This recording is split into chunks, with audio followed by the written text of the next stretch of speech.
नांदेड जिल्ह्यातल्या माहूर येथील रोजगार हमी योजनेच्या छाननी समितीच्या बाबत असणाऱ्या शासनाच्या गळचेपी भूमिकेच्या निषेधार्थ रवी मेंढके यांनी आमरण उपोषणास सुरुवात केली होती। त्यांनी दिलेल्या निवेदनामध्ये त्यांनी म्हटलेली आहे की वानोळा ग्रामपंचायत येथील ते सरपंच आहेत व त्यांच्या गावाची लोकसंख्या ही जवळपास 2451 असून नोंदणीकृत मजुरांची संख्या ही 1000 मजुरांच्या जवळपास आहे। रितसर 2018 व 2019 या दोन्ही वर्षी महात्मा गांधी रोजगार हमी योजनेच्या कामाकरिता फॉर्म नंबर 4 भरून दिलेला असून पंचायत समिती कार्यालयास कामाची मागणी केलेली असूनही जलयुक्त शिवार योजनेच्या नावाखाली फक्त माहूर तालुक्यातील मोजक्या 20-22 ग्रामपंचायतीच्या रोजगार हमी योजनेच्या कामास मान्यता गेल्या 2 वर्षापासून देण्यात येत असून तालुक्यातील जलयुक्त शिवार योजनेमध्ये सहभागी नसणाऱ्या ग्रामपंचायती मात्र गेल्या 2 वर्षांपासून छाननी समितीस पडताळणी करण्यास मुहूर्त मिळालेला नाही। जर ग्रामपंचायतीने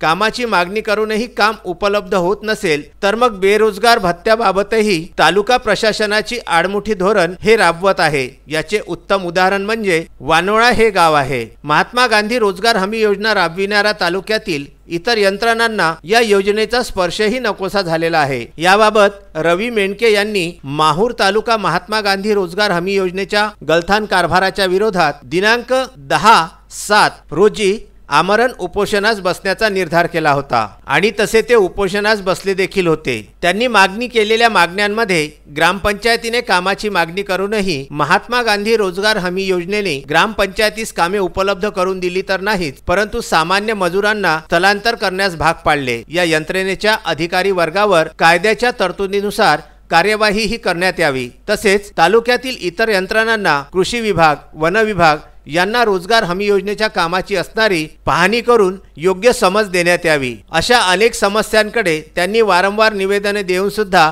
समाधानकारक उत्तरे मिळत नसल्यामुळे 10/7/2019 रोजी तहसील कार्यालय माहूर येथे ते उपोषणास बसले होते।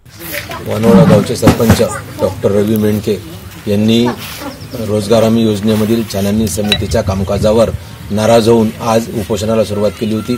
परंतु गट विकास अधिकारी आणि तालुका कृषी अधिकारी या दोघांनीही त्यांची जी नाराजी आहे ती दूर केलेली आहे। त्यांना लेखी आश्वासन दिलेलं आहे आणि छाननी समितीचं जे कामकाज आहे त्याचा जो मान्यता आहे ती लवकरात लवकर मिळवून घेण्याचा प्रयत्न केला जाईल। तर त्यांनी जे उपोषण आहेत सरपंच साहेबांनी ते आपले उपोषण आज मागे घेतलेलं आहे। त्या प्रशासनाच्या वतीने मी त्यांचं अभिनंदन करतो आणि त्यांच्या वानोळा गावासाठी रोजगार हमी योजनेच्या कामात नियमितता होईल आणि छाननी समितीचा प्रस्ताव लवकरच मान्य होईल असे सर्वांतर्फे त्यांना आश्वासन दिले। माहूर येथून राजू दराडे व संजय घोगरे यांचा हा वृत्तांत।